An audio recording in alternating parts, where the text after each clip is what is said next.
AD. We're back again. We're back. Yeah, so. Thank you everyone for tuning in. Appreciate it, guys. This is now, we'll say this is probably going to be episode 4. Episode 4. Yeah, so today is going to be a very interesting one because I really like the topic that we're going to be going over today specifically. Obviously, we try our best to center our days around this. Like, we put a main priority on this podcast, so it's cool seeing all the stuff we have to overcome to show up here. So today's topic is going to be, what does success look like to us, and basically how our vision of like success has evolved over the years, and do we think that our version of success will change again? That's kind of like the basic parameter. Obviously, how we now get into that, no one really knows. We'll see where it goes. We'll see where it goes with it because I don't know. We'll see. And also, as you guys will see, as we progress with the show, we bring guests on. This is going to be the main 3 questions that we ask our guests, on top of all the other things we get into. But the main thing will be this, again, Escaping Success is the name of our podcast. But what does success look like to them? How has it changed from what they thought it was? And also, in the future, do they believe that this success will change again? Yes, very good. With that being said, AD is going to open us up with his current version of success, what that looks like to him. Absolutely. So I think, or actually I know, my current version of success right now really revolves around my family, because there's this good Hebrew saying. They say if you raise your children very well, you can spoil your grandkids. So, given that I have a daughter now that's 2 and I have another one on the way, my primary focus is just being a good example in their life and just being someone that they can look up to, and really embodying the fact that children don't really hear what you say, but they see what you do. So I'm really trying to focus on just developing good lifestyle habits that not only will assist me, but will be a very good foundation for my children moving forward in their life. What that looks like is, being a good father, being a good husband, like seeing the way I relate with their mother, and just like seeing the way I relate with my friends. So it's like, rather than me just being out the house all the time, trying to find a way to merge my hobbies in the house, if that makes any sense, and try to bring them along as much as possible. So that's kind of like what success looks like for me right now.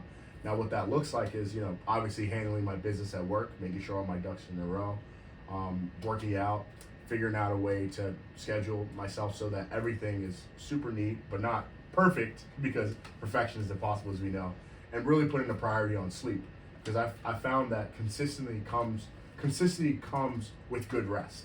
If I'm consistently rested, I'm more likely to achieve what it is I'm going to set out on a day-to-day basis. So that's kind of like what success looks for me at this very moment. What about you? So I'm going to break it down into 4 different categories. Nice. I guess success personally, Yes. success spiritually, Yes. success with relationships, Absolutely. success with business/finances. And now they all intertwine. Absolutely. My current, I'll start with personally, current version of success looks like immense trust with myself, Yes. and also being truthful in a respectful way to myself and to others. That's personal success with myself, and then it's also a relationship, but then relationship with others comes to, I guess, friendships, being authentic with myself, Yes. Respecting where they're at, and being an example in a healthy way to them, to inspire them or be some sort of support network, however I best can help them in their situation without being overbearing. And then from an intimate relationship standpoint, being able to be in a healthy place emotionally, financially, spiritually, and personally to handle an intimate partner, Yes. but to build a family with somebody, and to raise children, to have a partnership, to grow together, to find a union with a person. And that also ties into an intimate relationship, but also personal relationships. Like, we're working on this, we're building this together. Yes. Don't be a lone ranger anymore. Build connection. Surround myself with people who I want to be around. That when I leave after our conversation, I'm like jazzed up. I'm not depleted. I'm not questioning myself. I'm not feeling anxious. Like, every time I hang out with you, I leave and I'm 10x better than the time I walked in. And so noticing how my personal relationships, they add value, and how I can also add value to their life, and build connection. And then from a business financial standpoint, it's how do I maintain my current level of income and grow it without sacrificing more of my time and actually reducing the time, streamlining it. And this ties into intimate relationships and personal relationships that brings me more freedom to be able to create a business where it's streamlined. I have people, systems in place, and that way, when I do have an intimate relationship, I can be present with that person. When I do build a family, I can be present with my kids. I can do those things. It'll give me the freedom to do those things, but also the financial foundation. Yes. And then spiritually, I guess it comes down to finding a better relationship and leaning more into God. Yes. When I am struggling, and have faith, and to not, I guess what I'm trying to say is when I'm confronted with conflict or adversity, to lean on that spirituality and believe and have faith that things will get better. Yes. Not like in the past where I failed, where I just crumbled or wanted it all to end. It's okay when something comes up and life's gonna throw you loops, as we all know. To have the faith and have the spiritual faith that things will get better, we can make it through that. Yes. And they all tie together. They do. But that's what my current version of success looks like. Yes. Now going back to you, so now you mainly sounds like your version of success is very family, Yes. being a role model for your children. Yes. How has that evolved from AD when you were, say, in college? Like, what was your version of success then? No, I really appreciate that and bringing that up. In college, I think when I look back to college, success was really oriented around sports. So like being an All-American, then after being an All-American, get another All-American, then after getting another All-American, getting another one. It was very much streamlined to focus to be an All-American. Now, did I do other things along that line? I was part of student government. I've always been a relationship-oriented person, but I think all my relationships all drove back to one thing, which was getting me better at track and field, which could be starting a powerlifting club, because I realized I didn't lift enough. So it's like, all right, I don't like Olympic liftings, but what if I can push myself on the off season with this kind of fun thing? When I show up in season, I'll be stronger. So I think really much so, everything was focused around track. Now, with that being said, though, even though like I was a raggedy kind of college student, looking back and kind of like the way I lead my life now, there was still a genuine reverence for God, even in that, I call it the fallen state, where I know I could be doing a lot better, but I was out here being trifling and not being who I really knew I could be. And I always used to tell people man, so that I leave college, I want to really focus on my relationship with God. And people thought I was joking because I was drinking a ton and smoking a ton and doing things that, I knew that were not really edifying me or making me feel good. But, it was very interesting. As soon as I left college, and I actually began to 100% be myself. So not be authentic 80% of the time, be authentic 100% of the time. I found that not only did I have more peace, but the relationships that were surrounding me were actually much more fulfilling. The people I was surrounded around were really people that I definitely could say, I can go to bat for this person. I can say for a fact, so-and-so is not capable of doing this, or so-and-so is capable of doing this, because it also brought authenticity around me. But, I think one thing that really preserved me during that time was the reverence that I did have of God back then. I remember no matter how wild my week was, I always used to go to church with my coach. So going to church with my coach, and everyone knew I went to church with my coach. I was hilarious. So, we're partying Friday night till Saturday morning. And I'm like, all right, guys, I got to peace out because, Fresh is going to sweep by at 8 a.m. to, come pick me up. So I always tried to kind of keep that front and center. And I really think that kept me, because I could have been a lot wilder, but, those conflicting or convicting messages, and they weren't convicting. The messages were messages of love consistently. And I think love is very much so convicting, because when you realize that you have a very, very good father, and my dad's great, but God is the father of all fathers. So he doesn't want me to ruin my life with drugs, doesn't want me to shorten my life by damaging my liver so I have liver disease. He doesn't want me to have COPD when I'm 75 years old, but he will allow me to continue to chain smoke or rip heaters, as I used to call it back then, at my own will. But I'm really thankful that I had a good support group around me without even really knowing. My friends really kept me as well, because I had a lot of scandals that, some of my friends, shout out to Tom and Dean, definitely assisted me with with not getting in trouble and stuff like that. There was a lot of things I did that could have necessarily been self-destructive, but like they always would reel in the reins when I would go crazy and stuff like that. So relationships were big in college, but I'll say the big difference between success is not being centered around track, but now centered around the relationship. So I talked about family loosely. Obviously, there's the biological family, my wife, my children. But obviously, when I say family, I mean my relationship with you, my relationship with everyone. I consider that family. Anyone who spends more than 30 minutes with me a week, you're part of my family. So that's really where my focus is right now. That's what's driving my success, or not what I consider successful.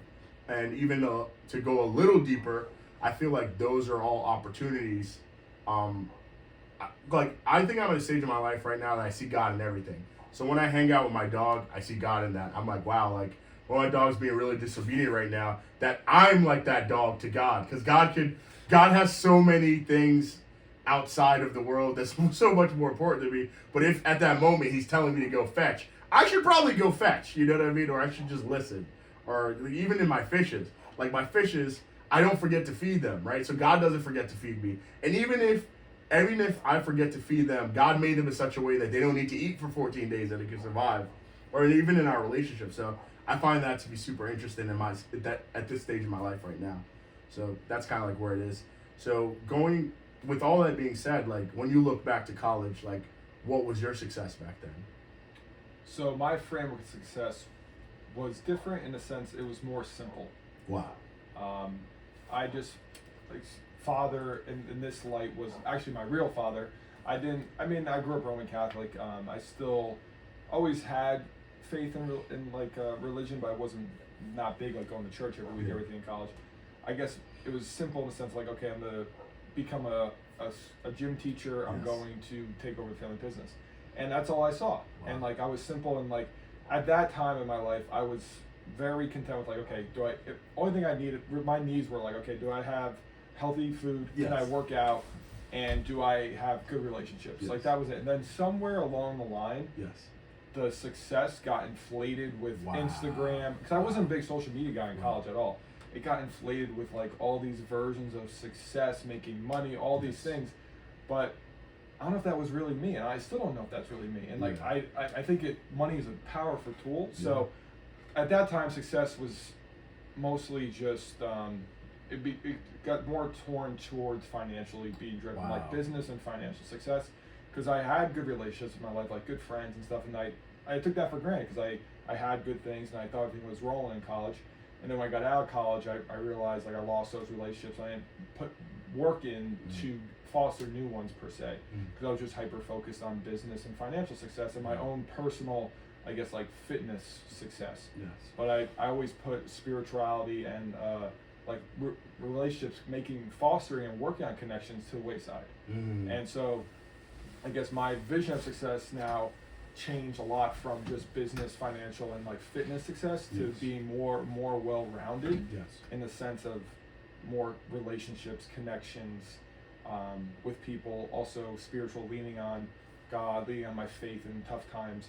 So it's like kind of branching out from the business success and personal fitness success into other areas of my life, like letting that not being just one-dimensional or two-dimensional in that, in a sense, being more broad range and like feeding into different things. And I now realize my vision of success was altered in the sense that it was just the hard part is about this is I do believe that you need a certain baseline of financial success. That's true.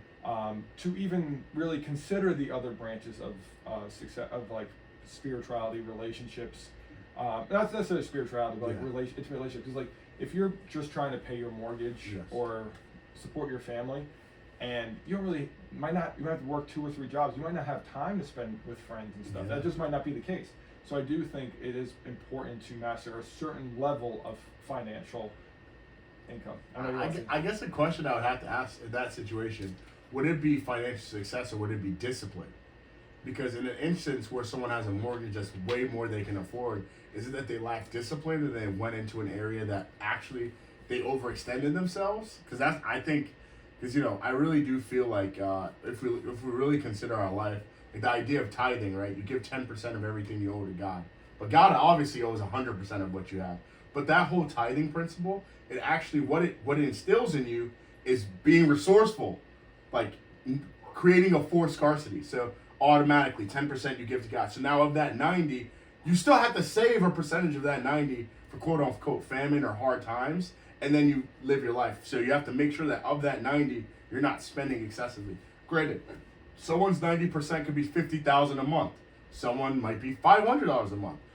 Either way, you have to live with the amount of bread that you're allotted. So I do feel like although people complain about their finances and things of that nature, take a really good look at what you're actually spending on. Well, you may not be able to eat out every week. You may not even be able to eat out at all with where you are financially in order for you to have the ability to hang out with friends. Case in point, me and my wife yesterday, and not case in point really, because my friend, he definitely is more than financially suitable for us to go out to dinner every single night and for him to pay for it. But he was just like, hey man, you want to come through the house? I was thinking in my mind, because we have the money to eat out, but I was thinking in my mind, I was like, we should just bring steaks over to the house and hang out, because we'd just be paying a 40 to 60% upcharge by eating at a dinner. And our children wouldn't even be able to be free to run around, because he has 2 daughters. So anyway, long story short, we came over to his house. He's like, yeah man, we're just gonna cook up some food, and have it all. And it was such a yummy meal. We had Brussels sprouts, chicken, and it was all Costco stuff, and it was super cost effective. It was basically the cost of one of our plates if we had gone out to eat. And then we also were able to hang out with each other longer rather than being in a restaurant and being rushed out. So I really do think financial success only comes when you're financially disciplined. And you can't be disciplined with your money if you aren't even disciplined with what you eat. Because if you're eating junk all the time, you're also going to spend your money on junk all the time. Because eating junk means you're spending money on junk food. You're probably going to spend money on a bunch of stuff. Sorry for interjecting on that. I just wanted to kind of put that to light. Because I feel a lot of people complain about their finances, but it actually ends up with them having lack of discipline, actually. And that's 100% because I'm talking to somebody who has financial discipline and has a financial background, so I guess I'm not being respectful to our audience. No, but it's fine. But I know it's I'm talking to literally a financial manager here. Yeah, but it's true though. You see it all the time. People I have no money, but they Uber Eats. That's what I'm saying. They're getting Starbucks. They're just they're wearing designer clothes, and it's well, maybe you should stop wearing designer clothes. Going out getting drinks at a bar, it's getting the latest shoes. But they don't want to hear that. Jewelry. That's great. You don't want to hear that, but that's why you're in a bind, Yeah. That's why you're in a bind.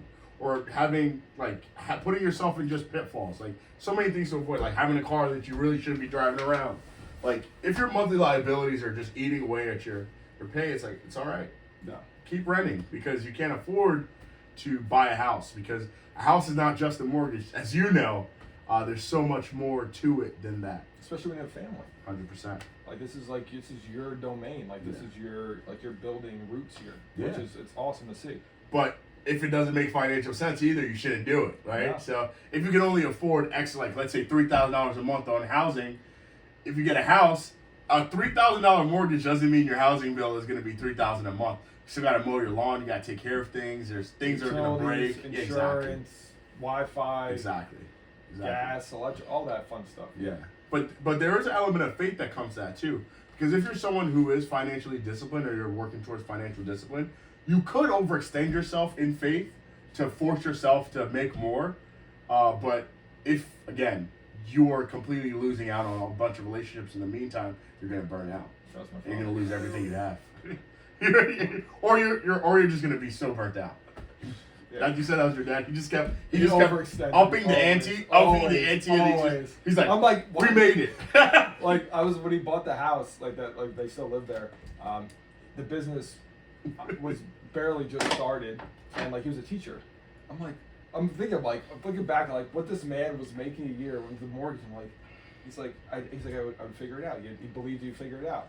He was driving limos at night. Yeah. He was just doing so much Did stuff. everything he can to make that to not make it lose work. it. Yeah. But for me, that's not my cup of tea. But for some people, it pushes them. They might need that. You know? But yeah.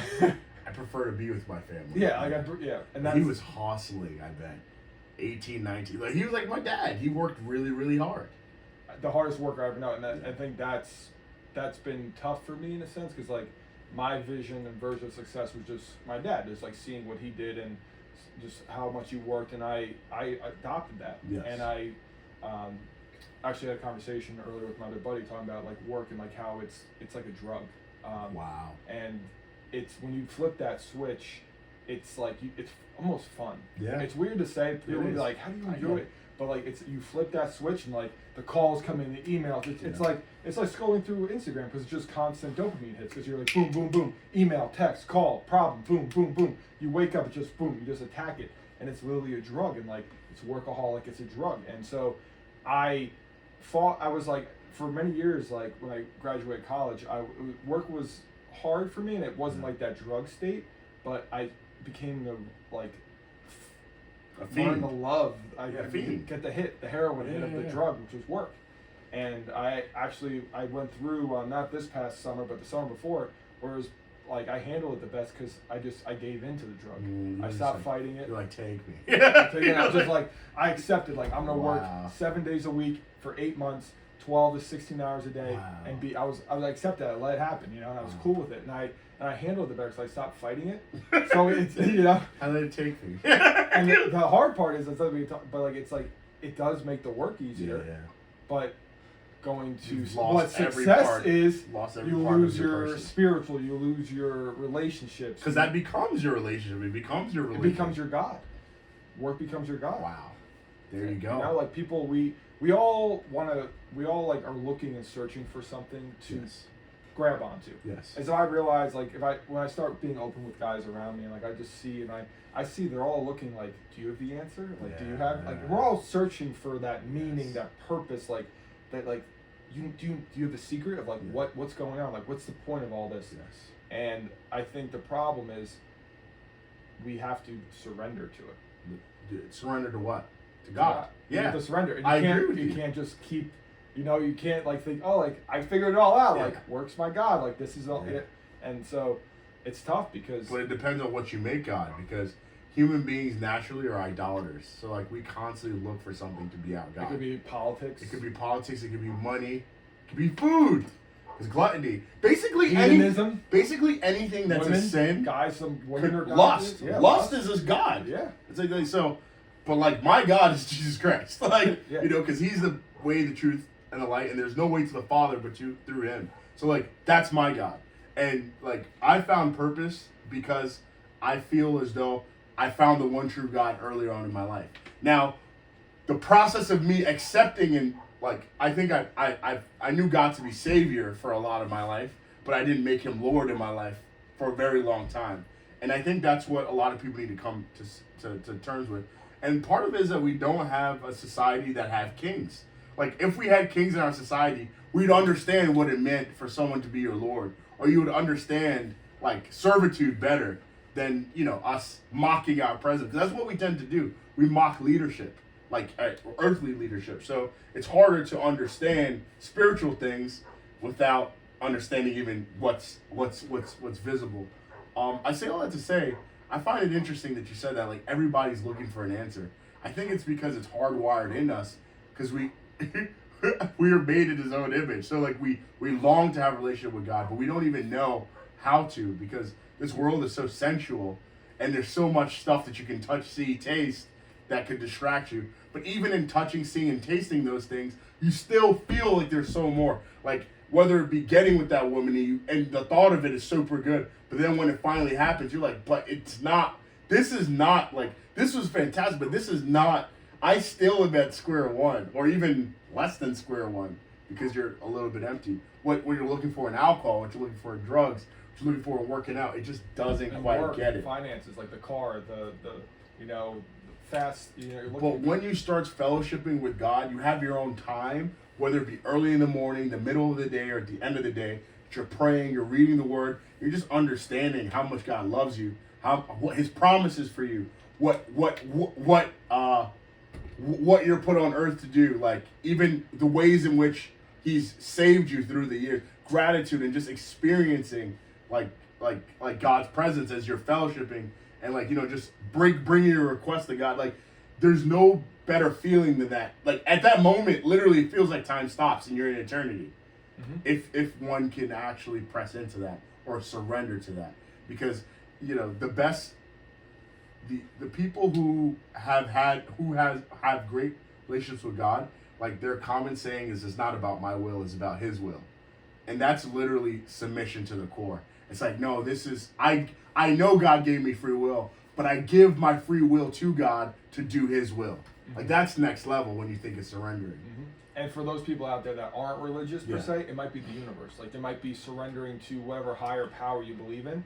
But I think to some regard, people are starting to come to senses that there's more to this than just world the than just sensual us. feeling. Yeah. There's more. There's something more than this, and everybody kind of feels it and senses it. Whether it's God or Jesus, whatever your inkling is, but people sense there's more to it, and we want control. We want to be we want to be our own God, or be all that, and we can't be. You can't be, and you're gonna be miserable. You can try, you go for it, but it's gonna be completely empty, know. And it's like, I think it's about telling the truth about misery, because I've tried a lot, all throughout my life. I tried the whole universe thing to try to understand it, but bro, it's so empty, because at the end of the day, it's like the universe, save the universe. Well, I know the creator of the universe now. So the universe, it's very difficult for me to worship creation now that I know my creator. Back in the day, like when I was younger, I can marvel in creation. I can look at the Grand Canyon and be like, oh my goodness, not be in awe of it, but worship it. But now I can't worship creation because I've experienced the awestruck wonder of the creator. So it's I find it very interesting how people get so marveled by creation, when it's dude, the reason why God gave us 2 eyes and 2 ears so we can focus on Him. Because, there's other creation that God has created that have different features and stuff like that. And they probably have better ways of interacting with God than even we do. Because we have too many options, and free will, I always say. And then going back into tapping into sensual experiences. Yes.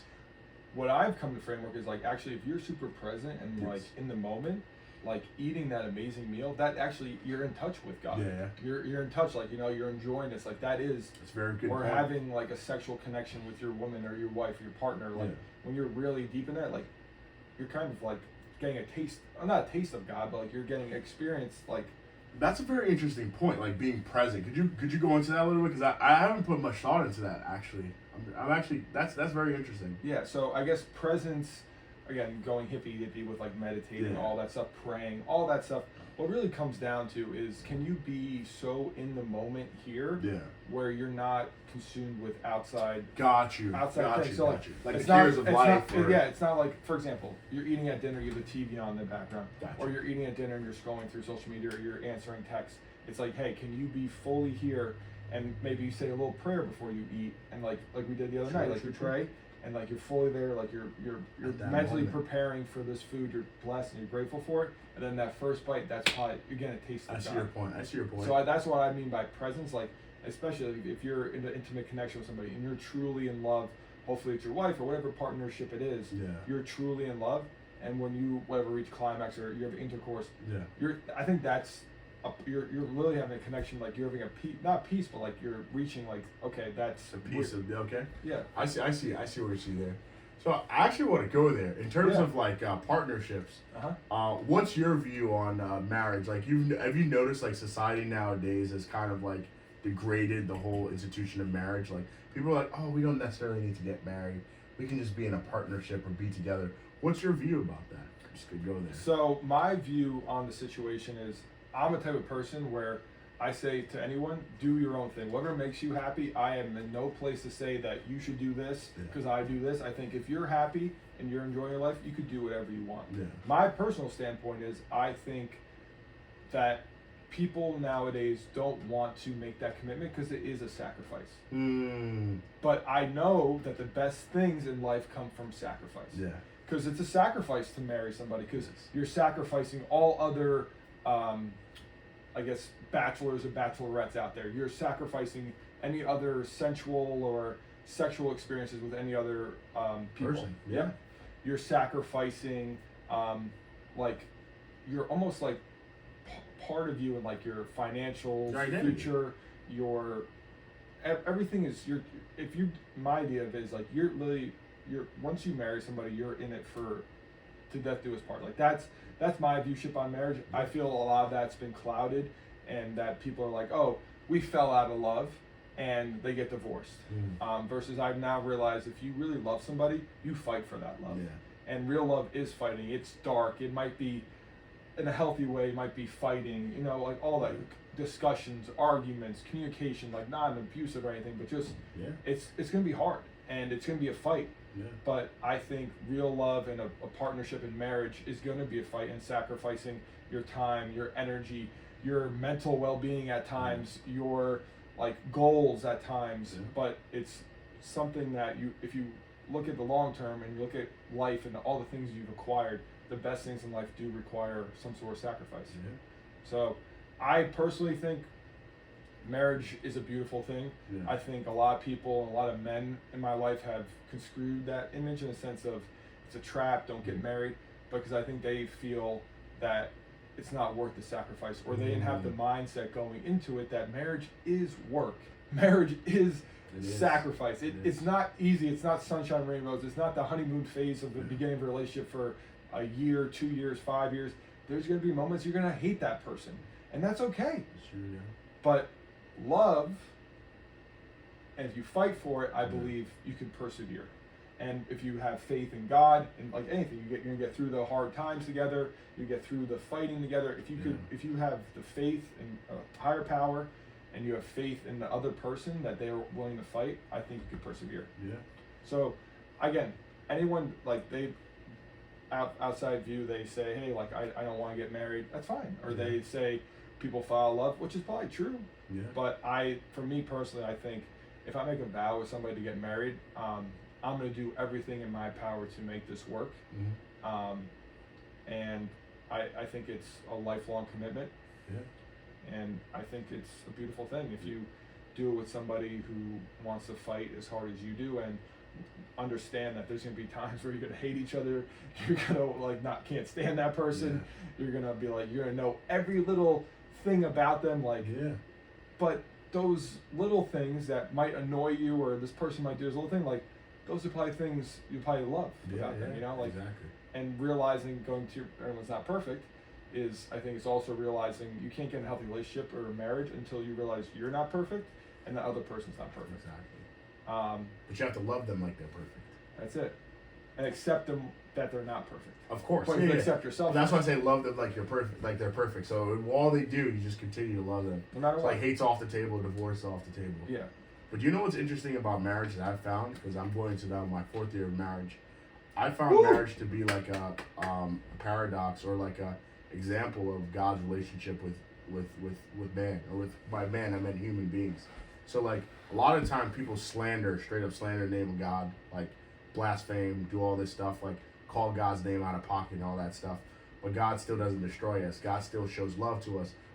Every single person who's come to this, who's experienced life, even for a few moments, even in the womb, had an opportunity to like experience life. And that's it. That even in that is a mercy of God, because there's so many spermatozoa that didn't make it there.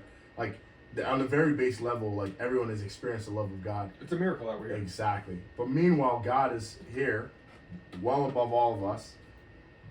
He still loves us, and he wants to draw us in. But like we have the will to either do it or not. Interesting enough, like the bride and bridegroom is mentioned a lot in the Bible. How God is the groom and we're the bride. So it's like in Hebrew culture, like the bride actually prepares for marriage in keeping like the lamp lit outside the tent, and just like, you know, making sure she's dressed up well. Like, so literally we're all viewed as bride, dressed up well, ready, and then when doing all the things you need to do so that when you enter your husband's house, you're like, you know, like you're good, like you're well equipped. You've talked to all your aunties, sisters, uncles, everyone is married. You know what it's all about. So what's interesting about that is like it literally says in the Bible that husbands love your wife, and then as wives submit to your husbands. So wives don't have to love their husbands per se. Meaning a husband can be in a relationship where his wife might not love him, but he still has to love his wife. her only obligation to God is to submit to her husband. Meaning, even if she doesn't love him, as long as she's submitting to him, she's all right with God. Like God and her are dapping it up. It even goes a step further. Husbands, understand your wife. And then also, your wife can hinder your prayers if she's displeased with you. So if you offend your wife or you don't honor your wife, or like you ought your wife, if you have a ought with your wife, like you're actually like not treating her well, your prayers actually could be hindered from God. But it doesn't work the same way with her. So it's very interesting, that paradox, and I think God has really been showing that to me in my life. I'm like, yo, like this is actually like a example in life. Like you have to persevere. You have to deal with your wife with gentleness. Because I want God to deal with me with gentleness, even though I'm trifling. And we're more emotional, if you consider it, than God. Likewise, more than likely, our wives are going to be more emotional than we are. So I found it to be so interesting to experience that symbolism. Even in children. Children show our relationship with God too, because children, they're trying to jump off the stairs. You're like, no, don't do it. And then the kid's like, ha. It's like, jump. You have to try to save them and all that stuff. And God's like, don't kill yourself. And it's like, I find it so interesting with that stuff. But I really do think like the attack on marriage or the family is a direct attack against God. Like in a very simplistic form. Because God respects and honors that vow. Because that's the only vow that's the closest to the vow that we owe to God. In that we will serve him in truth. Like, you know what I mean? It's like two people agreeing to serve each other till death do them part. Like that's literally the only thing under that is like a promise to God to make God your God, if that makes any sense. Mm-hmm. So I've honestly never heard that explained, that like the relationship between you and God is similar to, akin to like you and your wife. Yeah. And I've never heard of that, and it's very interesting. It's in the Bible, man. Yeah. So literally the Bible sets the format that the husband is supposed to follow God. So as the husband is following God in truth, you understand that God is gentle. Although God still has the power to kill. So if someone kicks down your door and is trying to attack your family, you can wipe that out, because God has done that for his children, where people are trying to just kill the children of God and God wipes them out, right? So there's that. But there's also the gentleness as well, because God he loves the motherless. He cares for the fatherless. So like likewise, when you have your own domain, you have your children, your wife, if there's kids that want for something and they can't have anything, you're supposed to show you're made in God's image by caring for those people, bringing them into your house and showing your children how it's done. Likewise, even if your children don't listen to you, you still continue to show them love, even if they disobey. And likewise, your children fear you at the early age, and then that fear soon becomes love. Likewise with people with God, like you fear God. At some point you fear God in your life because something like traumatic happened, but then you grow affinity and love for God. So it's very interesting how it's all interconnected. That's why I say that I feel as though the attack on family in America, or in the world in general, in marriage, is a direct attack on God rather than family, because it all started from not praying in the schools. You know, when we were younger, did we used to pray in schools, or you don't remember that? Because I remember praying when we were in schools when we were younger. It was just kind of fizzling out. I just remember I don't even know if they do Pledge of Allegiance or national They took God because yeah. I don't remember praying honestly, but I don't think they even do the Pledge of Allegiance or national anthem God stated multiple. Yeah. Took it out. They took it out. That's crazy. And then it's like slowly building its way in. So I just wanted to kind of put that out there just for discussion. But yeah, I feel like it's something that's happening right under our nose, you know. Mm-hmm. And to add to that point, because I feel like in today's day and age, the mentality is like women are like, I need no man, or that like submissive husbands and all that. But yes. As I'm getting older, I'm realizing, at least my personal experience, people like it's just out of form, and these women that are hyper focused on their career, on finances, they seem, when they're older, like 35, 40, and they seem lost, they're miserable, because they want, like, they realize I want to start a family. Yeah. Again, that's not everybody, yeah. But I'm seeing that, and I've seen in my own family, like, when they start getting around like that 30, 31 years old, and they're not in a relationship, and they're kind of like, oh crap, like and so I feel like our society promotes currently like, oh, freeze your eggs, wait till you're like, you just focus on your job, like career wise, like kill it, like all that natural versus the beauty of life and of a real mother.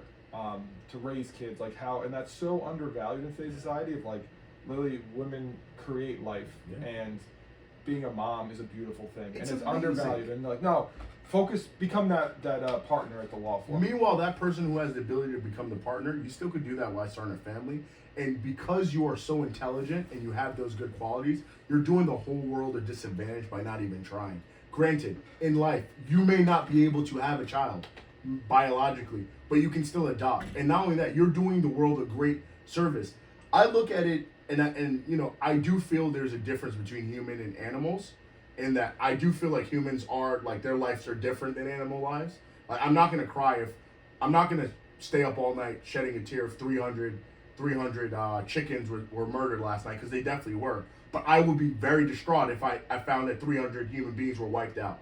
But I say all that to say, if you consider like someone trying to go towards partner and extreme this and mass success and compare it to an animal, that's the equivalent of like a duck finding honey, or like a large amount of duck food for duck children, and just storing it up. So let's say per year they need like 4 pounds of that particular type of food. That duck has now amassed 80,000 pounds of that food, but no ducks to share with it. What's the whole point? So it's like, I understand, like, you may want to do partner, and not everyone may say that they want to have kids, but look into yourself. Is it that you have trauma, that your parents didn't do well for you, or you felt like you were neglected? That's an opportunity now for you to turn the tables on that, and for you to provide a life for someone that otherwise wouldn't have it. It's not going to be easy, but the beautiful thing about it is you're actually going to remember your innocence that you once had in the past, and you'll actually be a better person from doing that whole experience of being a parent. And that's what's difficult of being a parent. But if you can just move that aside and be like, wow, like, it's not that my child is tripping, it's me that's tripping. I have unnecessary expectations for this child. This child is really showing me, like, I've really gone far from who I really am. So it's like a real opportunity for you to go back and be yourself. But I hate to bring that symbolism in, but I feel like, I thought about that. I was like, dude, like, someone going for a partner and amassing that much wealth, it's like that's like a duck having like 80,000 pounds of food and not even trying to have a duck family, even adopt people to bring in to enjoy on that. Because what are you going to do with it? You're just going to die one day and it's just go back to the government. And that's 100%. It comes down to also realizing when you do accumulate wealth or power, whatever it is, like, it's, if you don't have anybody to share it with. And then also comes the other thing is, Dr. Jordan Peterson talks about a lot, it's like, the best things in life require a lot of responsibility and work.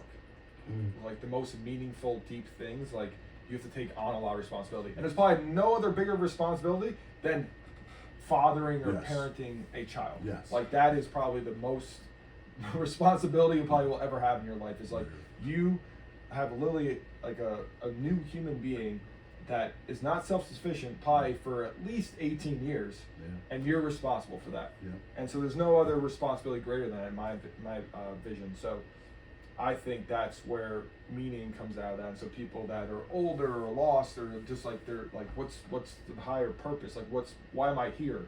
And I think once you find, like, okay, how can I give? How can I create? And honestly, like, creating, you're creating a human being, like, literally. And then you're giving, you're raising this person, you're giving them everything that you didn't have, or better experiences, like trying to make the best situation, and like creation, contributing, and connection, like, and that literally is a child, like, that's everything.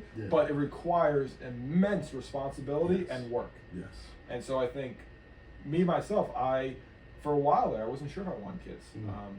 I wasn't sure, and then I realized, once I started finally have some sort of financial success and business success and like all those things, I was like, I know for me personally, like, when I take on the most responsibility and like people relying on me, I work the hardest. I'm like the best version of myself. Like, I show up, I do things I never thought I could be capable of. So by having a child, I know I will show up for that person and become such a better person because of it. Of course. So that's why, and I think like, you rise up almost to the occasion. Yes, exactly. Because like, you're not, because how old is Shalape? Shalape is 2 years old. She's gonna turn she's turning 3 this September. And baby Shalape is probably probably taught you more patience than you Oh, ever my thought goodness. you could acquire. Amazing. Probably felt emotions you never felt in your life. Even learning how to let go of control, because the way my life is set up now, it's like, all right, so there's certain instances, and my friends always look at us and they think we're crazy, but my friends that are mature, they understand what's going on. I have an incredible support group. Because I decided to get married at an earlier age, it was a deliberate action that I decided to take, getting married early and having kids early, because my parents are still super young. My parents are also at a phase in their life that, because they're pretty much well established financially, they have a lot more free time. So it's like, now that I struck early and there's no other grandkids, baby Shalape has so many people to take care of her. I don't have to worry about going to daycare. That also helps me financially as well, because I don't have to spend that $30,000 a month. But I also get the same level. She also gets the same level of care I do. Also, my parents have matured a lot more than when they raised me.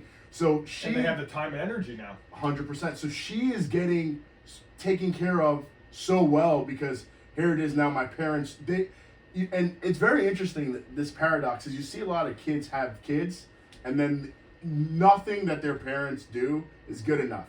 They drop their kid off. Mom, they need to be in bed at 9. Don't give her this. Don't do this. Don't do that. Don't do that.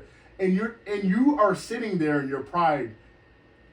So you that learned all that knowledge, who preserved your life so that you could know those things? Because your mom and dad, if they were so terrible, you would have fell down the steps and died, right? So it's like very interesting how people make their parents the enemy. And granted, there's things that my parents do that I probably won't do in the house, but I understand I need to give up that control, because there's also things that baby Shalape is learning with them that she otherwise wouldn't learn when she's with us. So it's very interesting to understand that. But a lot of little children are missing out on that. I think part of that too is I never had a relationship with my grandparents.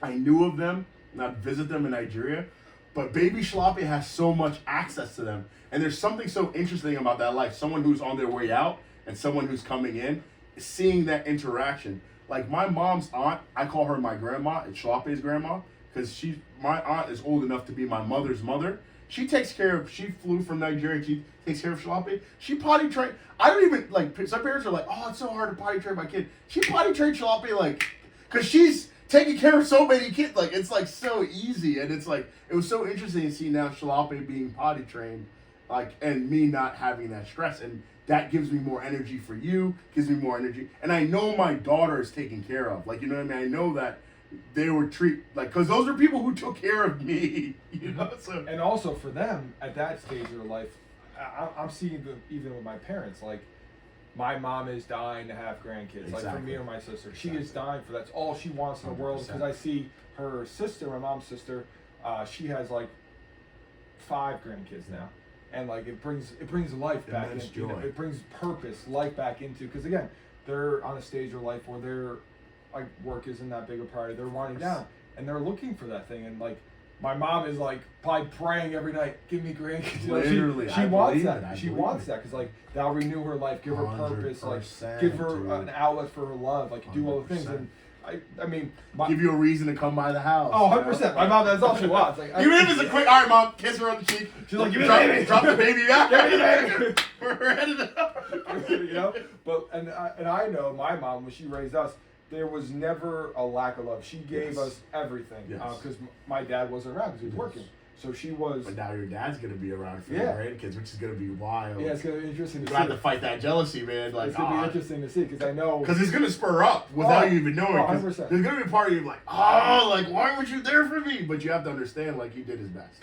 But I'm not gonna be like that because he provided the life now that for like he's the one, because I don't know if you know Ed Millett. Ed Millett? No. He's like a motivational guy. Like I think he was in insurance, but he talked about there's one person in the family that changed the financial trajectory of the family for the rest of like the next generation. Exactly. And my dad's the one, because him growing up like never like struggling, his parents, his grandparents like never struggling, but he's the one in our family that as long as I don't F it up, we're gonna 100%. He literally took it to the next level. He took it to the next level. He broke that barrier. He put 5 generations of work in his lifetime. Correct. He punched through, came from blue collar, working just like a teacher job where he punched through, and now as long as I ride this wave and just build upon it, dude. he's the one in the family that changed our financial trajectory forever. Literally. And so I saw what he did, and I'm immensely grateful for it, and I'm aware of it, and I know what he went through to get there. So I would never feel any like jealousy, because I know what he did, and even now, like he tries to do things, and I get to work with him, so so I get to spend more time with my father than most people spend with their whole lives. Literally. So I'm very blessed in that sense. Yeah.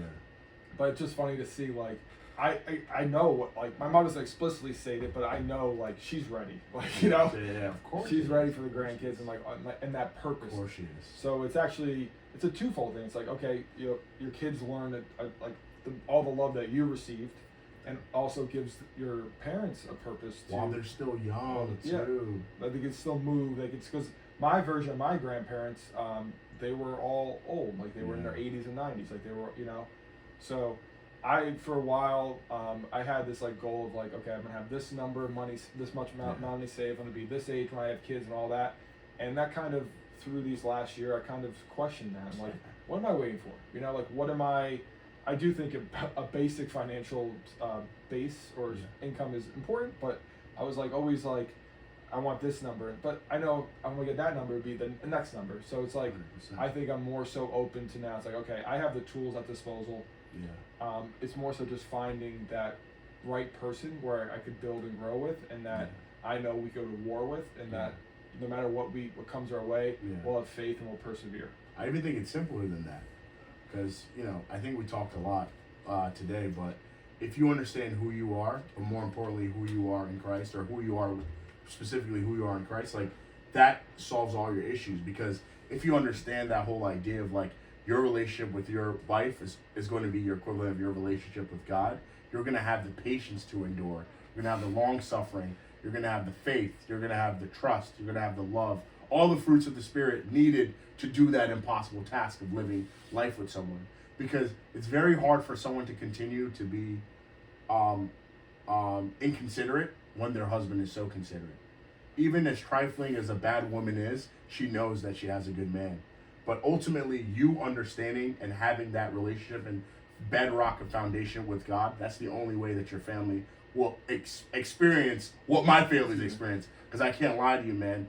As good as I am as a person, if it wasn't for the ever-evolving relationship that I'm having with God, I would not be able to care and tend for my family in the way of which I can. Just simply put, man. Because, bro, this life will throw so many things at you, but like God, there's no obstacle that's bigger than God, which is super awesome. So as you grow closer to God and you have a relationship with God, it's so amazing how you notice your life, those same obstacles come up, but your point of view is so different, and you have like that, even in moments that you act out of line, like you're not acting with gentleness, you're like, oh snap, like, bro, that's out of pocket. I missed it. At that very moment, I was out of pocket. God would never do that to me. It's crazy when you have that consciousness, and then you literally tell your wife, like, oh, I'm so sorry. And she didn't even see that as a big deal. Mm-hmm. Like, you just waking up in the morning and just having a grumpy attitude. Mm-hmm. But it's like, at that moment, you have an opportunity to be like, babe, I'm sorry. Like, I actually had it out of pocket. Even though I was tired, that was not a reason for me to, like, speak with you in that way. Even if you didn't curse and you didn't do anything serious, your heart posture just constantly trying to make peace with that person. Mm-hmm. And I think it's impossible to do that by your own will, if that makes any sense. Mm-hmm. And I think the important thing is, like, the awareness. Like, because it's present. Because you're, like you said, you're present at that moment. Yeah, and you're like, and being willing to realize that we aren't perfect, and to realize, like, okay, I slipped up here. Because, like, of course, again, I wasn't condemned at that moment. Like, relationship with, but I was like, oh snap! I had this audience of God in my mind. I'm like, God, I know you just saw me trip up right then. Like, I'm so sorry that I did that to the woman that you entrusted me with. I'm gonna go make that right. Yeah. And it's just like that.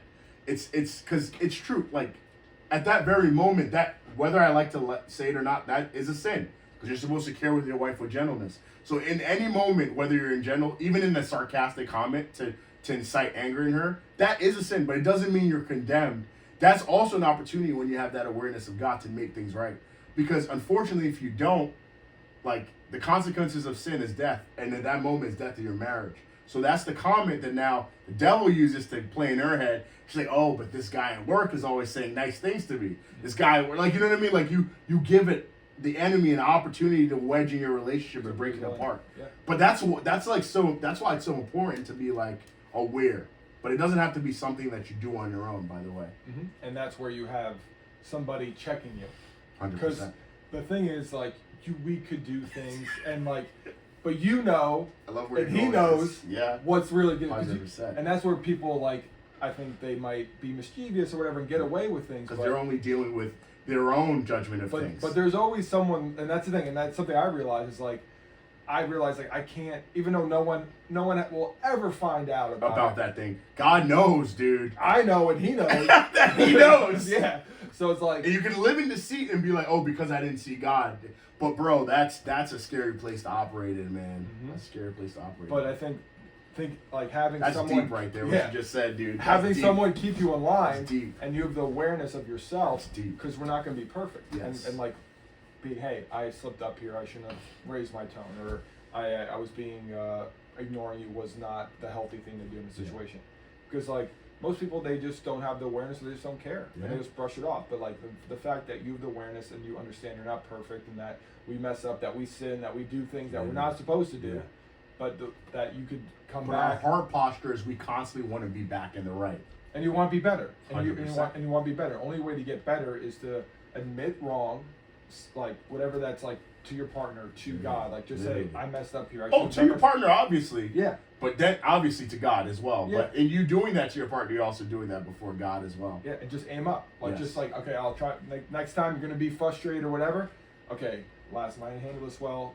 Okay, I'm just gonna take a deep breath and but just keep aiming up. Like we're not gonna be perfect, and don't try to be perfect, but just strive to be better. I have a question. Hit me. If everything in your life you did it as if you were doing it for God, what would that look like? I think it would be an immense service to people. That's something I've been pondering and just like thinking again, coming to success is what does success look like to me? And when I really frame it down, it looks like me being the best version of myself to give, contribute, and create, connect with other people. And so I believe being in service of God, in my viewpoint now is, okay, for example, I go to the gym. If I didn't sleep well, or if I go to the gym and I really don't want to work out, like I'm kind of pitying myself to be there, and the woman checking me in is like, oh, hi, how are you? Like smiles, I'm just like, hi, and it's like, whatever. Versus I'm like, hi, how are you? Like, how you doing today? Or start a conversation, be like, oh, like, I see you got your hair done, like, and just like see a smile. Like, for me, I think being in service of God is making other people feel good, like shedding light, giving hope, giving inspiration, and even in times where might be in it, and that's something I'm guilty of, and I am like not mad at myself, but really I work on is when my life is so overwhelming, or so I'm so all consumed with work or whatever's going on, I don't show up well for other people. Like I kind of tend to be like, one thing I'm proud of, I never get mean or nasty. I don't raise my voice at anybody. I don't be mischievous to people, but I just kind of disassociate. Like I'm not at my best today, so I'm just gonna like kind of weasel through. I'm just like, let me just be like, I don't want to bother anybody. This is James, not Charles. Like I don't want to engage with you because like I'm not my normal self. Like I'm like stressed out, or I'm like work is crazy right now, so like I don't want, like, don't look at me, like put my hood up and like walk in, because like I feel like I have darkness in me, and so like I'm not gonna add any light, like another, but I do realize now is in those dark times is good people, they want to take the hood off and be like, hey, here's the light, my friend, like 100%. And that's like you, and you actually get the light back, and I get the light, and then you give me the light. And so then the next day I get the light back to somebody. 100%. And even starting this podcast, like we talked about, like how's your life changed, and I've had more I'm getting chills thinking about it. Just more conversations with nothing has changed in my day to day. 100%. But so many more conversations with people in my for example, for me it's a gym. I go to the gym. I know my people at the gym, but they feel the energy. Like yesterday morning I worked out, and like one guy I always say hi to, like we always talk, like whatever, but like we were joking, like talking for like 30 minutes, like, and just like me having, because I have a smile on my face, I'm lit up, like I'm feel like I'm doing something I want to do, and that, again, the light spreads out. So like Again, and you'd be surprised how much that was impactful to that person at that very moment. You don't know even what they were dealing with outside, but you just taking that time and talking to them is so important. Mm-hmm. And that's, to your point, that's what God wants us to do: serve people.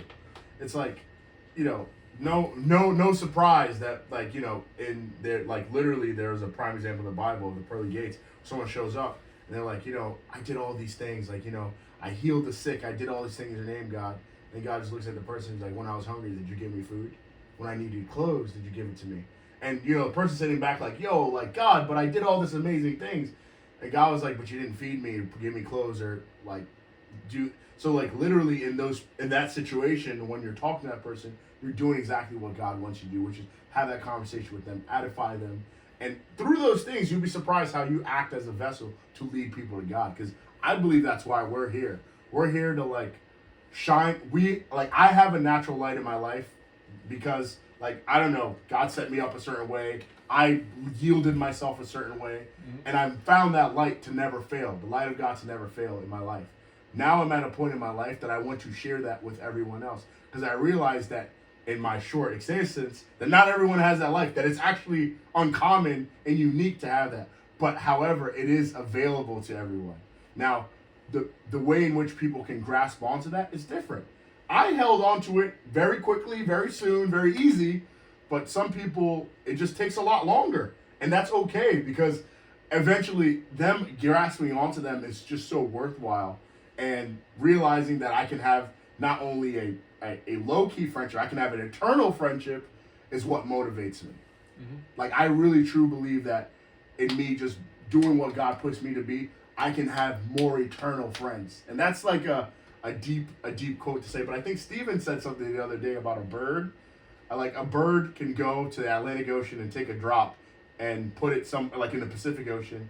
And that bird emptying out the Atlantic Ocean, like, or how did he say it again? Like, but you know what I mean? He was just basically saying, like, if a bird went to the Atlantic Ocean and was like basically taking like a mouthful and flying over the Pacific Ocean and dropping it and emptying out the Atlantic Ocean completely, eternity wouldn't even start. So I want as much as my friends like to have eternal relationships, and what that looks like is by showing love, talking to them, hanging out with them, because it all takes us different ways to get it and to experience God. But like, what's super cool is the faith. Because I have faith that like people can know God even more than I do, which would be amazing, because then, you know, they'll be set up. Mm-hmm. And I think people don't realize it's self-serving too when you make someone else smile or feel good. Or you make someone feel comfortable to share really things. Is. And it actually, yeah, you do give them light, but you make the world more illuminated. But you get probably even a bigger light. You don't realize that. And that's something I'm realizing. Like, I have like a notes on my mirror, like how to make someone's day today. Literally. How that really is. Whether it's like texting somebody, like, hey, I appreciate you today. Reaching out, like just sending a funny reel, whatever it is, like, you know. Make their day. And make them know that you appreciate them. Because people, again, guys were weird, were like, oh, bro, like, don't, like, you know, it's weird. Like, if I just like text you, like, hey, D, I'm thinking of you, like, hope all as well. Like, I don't care. I'm like, love you, bro. Like, you know? But like, I think Chris Williamson talked about this. Like, when you have thoughts of your friends throughout the day, just text them. Literally. Just like, cause. And you'd be surprised how many times you send a text that literally uplifts my day. I'm like, oh snap, this was a tough day. Bam! Tom's like, yo, thinking of you and your family. I'm like, I love this guy. Like, you know what I mean? It's amazing. Yeah. But it's like you have to heed to those, because we're connected. We are. Believe we're us spending time with each other. We're connected. So when you have those thoughts, it's very important to act on those things. Yeah, exactly. Energy beings. And so I think with guys, we put the persona like, oh, like this bro's like, I don't have to text you. Like, I can't just text you like I'm thinking of you, man. Hope all is well. Just text me. But like that's what I do. Like, and then I challenge our listeners, like, if you have friendships and like you guys fizzled out or whatever, but if you go out through your day to day and like, oh, you think of like Jim, just text him, like, hey, think of you, Hall as well. And like, it doesn't have to be forced, but like, just text him. Just very chill. Just like, yo, Jim, I hope all is well, man. Just thought about you. Hope you're having a good day, man. Yeah. And if you're not, man, I'm available at 8 to have a quick call with you. Yeah. And because like, I think, as you said, like, when you have relationships, you go a lot further than to just go with yourself. 100%. And that relationship too, for people that are, again, maybe in bad situations with their current friendships, or their current like just surroundings. Yeah. The first relationship is a relationship with God, Literally. and then from there you can branch out, 100%. have faith that you'll find better people. 100%. Because I was at a point for a while like where I didn't have great people around me. Not great people, but like not people I was like not really, I want to say it's hard not to say interested, but like I was like I'd rather people had shared common. Yeah, I'd rather be with myself than hang out with them. Basically, people who it's isolation was still better than being with. Yeah, because they didn't get you out of your shell. Yep, you are the 5 people you surround yourself with, Mm. and I believe in that, and I'm aware of that. So I'm like I'd rather just be with myself because and that's I want cool. to protect my peace, Protect literally. your peace, yeah. So, but I do challenge people to branch out, and you are going to go through a period of loneliness or solitude. Literally. But I think what helped me get through it is realizing and having faith and like leaning on God or whatever higher power that you believe in, that the people will come into your life Yes. that are better for you. And now I have better relationships now than I had since college. You know, like, and it's been that time. And I'm more honest and open than I've ever been with anybody, with you, and like this, and like the other 2 guys I'm like friends with. So it's just really cool, and they appreciate the feedback, and like, I mean, it might be weird, but like I feel like I'm back into like high school or college, like, you know, like we're texting each other and we have boys again. You know, it's cool, it's 100%. fun, and it's something I've And you don't have to stray away from that. No, and it's not forced; it's very natural. Yeah, that's the best thing. It's not forced. Like I know, and there's nothing you can do to lose my love, like literally, because it's unconditional. I'm serious, it's unconditional. No, Seriously, that, it's yeah. unconditional. Yeah, and that's the thing too, and like. You can only stop. Like you're the only one that can stop. Be like, yeah, I'm not gonna respond to his text. I'm not gonna talk to him anymore. And I'm not gonna show up. But literally, my door is always open. Like, is that like good to know that? Because you know when I'm saying that, I mean it. Yeah. I mean it. I know you do. Yeah. And akin to you know if whatever's going on, if you're like, yo, Tom, I need you here. Like, I hope you realize you show up. I know. It could be because you have done it. Yeah, it could be like whatever's going on in life. This week is a testament to that. I'm like, yo, bro, show up. Hey, you just pull up. Yeah, and so that's where it goes to. And for me, the hardest thing was breaking out of my dogmatic routines and structures. Yes. For so long, and they do have a place. I do think they're important. Yes. But I do think sometimes, or when you're really with somebody who adds to you, okay, maybe if you don't have 8 hours of sleep, you'll maybe have 5, but you have energy, you have their light, you have that connection that could get you. You feel 10 times better off of half the sleep because you had that light, you had the connection, you had that bond, 100%. you had the laughs like us and Bro, Steve had the other day, you know? hilarious. Like I was crying. I'm like, oh that my was goodness. you literally were turning your back. It I was was crazy. crying. It was crazy. But like, you know, and I was exhausted. Honestly, Of you course. saw I was tired. But it was better that you were tired. Oh, yeah. Because you in a tired at this early on in your walk when you're trying to like get internal in your emotion, you actually being exhausted is the best. Because now I'm talking to Tom, and not that you're not authentic, but your guard is down because you don't have the energy to actually lift up the guard. You're like, bruh, this shield is too heavy. I'm gonna put it down for a second. That's why you cracked up. That's why you cracked up to the point at which you did. I wanted to ask you a question. So in terms of like the 2 guests that we have now, Adedire and Steve, like, how has that experience been? Like just watching them have their epiphanies, literally live. So the coolest thing, I guess, was with Steve, and he was saying, well, that's my own thing. Was like he's like, yo, Tom, you funny. I was like, yes. Like You never saw yourself as a funny person. Never. Or you never thought that your authentic self would be funny. You always had to. And even when you left the next morning, because Steve spent the night, he's like, yo, Tom is hilarious, bro. Like, I forgot to tell you. He was like, Tom is hilarious. Great guy. Like, he was like, he's hilarious. So it's like, it's very good to hear that feedback. And that's something I always built up, like that persona, the hardo type guy. Yeah. That I didn't have that. Yeah. But just like hearing Steve talk after, and just like he's like, if he felt like, I want to say he always had hope and faith, but he felt like, okay, like he worked it through. He's like, I got a plan. Like things can be better. Like this isn't that bad. Like I don't have to like be miserable learning a language. I can just go hang out with some Spanish people and just like enjoy the process. You know, I feel like coming on here, we tell people how it is, and we give them not even tools. We just give them a safe space to open up and kind of just like think things through. And like we're here just to support them through it. And we're not going to tell people how they should live their lives. We're just hope and inspire. And that's the whole point of this podcast. It's like, hey, hope and inspire. Like, hey, we've done some stuff. We've been through stuff. We're young guys. We're only 28 years old, but we've been through things, and we're very introspective. And this is what helped us. And like, we're here to help and serve. Like Yeah. we're your support system. It's like, Steve, you need your boy to go to a Latin salsa club with you to learn some Spanish? Twist my arm, buddy. I guess I'll go. You know it's not a twist arm. more like pulling thread off of your sweatshirt. I'm already there. So we're going here at 9 p.m. Exactly. Literally. Like, what? Nah, but that was great, man. That was great. So, but what was your feedback? What do you think with our two guests? Like, again, you're with your brother, for example. I mean, that's your brother, so I didn't hang around. What was his viewpoint? It's just great, man. It's great to see because again, when we created this, we're hoping to inspire people. Like people start, I think, things for the wrong reasons. They think of money and like success and all that stuff. But I think you do. But because we already, I never thought I'd be as successful as I am right now. So like, I hate to say, I'm not trying to brag or anything, but I'm very happy with where I am right now in terms of finances, and things like that. Even for time, most of the point. I think really the reason why I committed to this was it's always something I wanted to do because I understood the impact I can have on people's lives.